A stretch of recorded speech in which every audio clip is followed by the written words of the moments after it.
Praise the lord. Welcome to the channel. ఆయన Jesus దేవుని మహాకృపను బట్టి అందరూ క్షేమంగా ఉన్నారని ఆశిస్తూ ఉన్నాను. ఈ దినం దేవుని వాక్యం ఆదికాండం 41వ అధ్యాయం 51వ వచనం.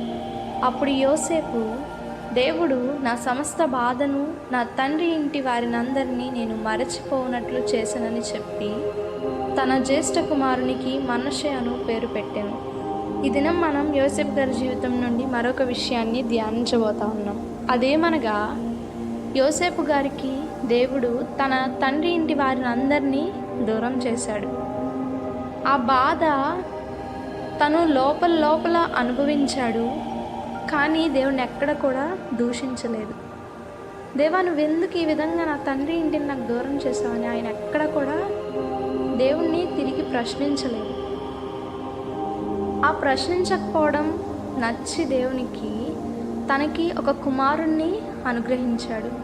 తన కుమారునిలో తను ఏదైతే కోల్పోయాడో దాన్ని అంతటిని కూడా చూసుకోవడానికి దేవుడు ఆ బిడ్డను తనకు అనుగ్రహించాడు అని దేవుని నామాన్ని స్తుతిస్తూ మనష్షే అను పేరును పెట్టాడు.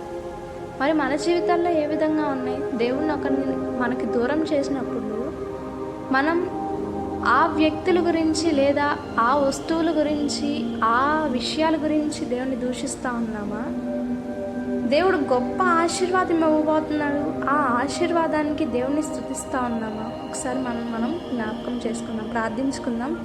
మమ్మల్ని మికిలిగా ప్రేమించిన మా ప్రియ పరలోకపు తండ్రి, మా జీవితాల్లో ప్రభా మేము కోల్పోయిన సమస్తాన్ని కూడా ప్రభా నాయనా నీవు ఇస్తున్న గొప్ప ఆశీర్వాదాన్ని బట్టి నేను స్తుతించే వారిగా మమ్మల్ని నిలవబెట్టుకోండి.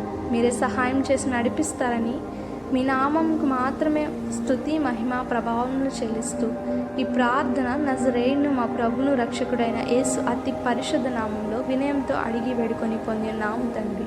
ఆమెన్. Praise the lord.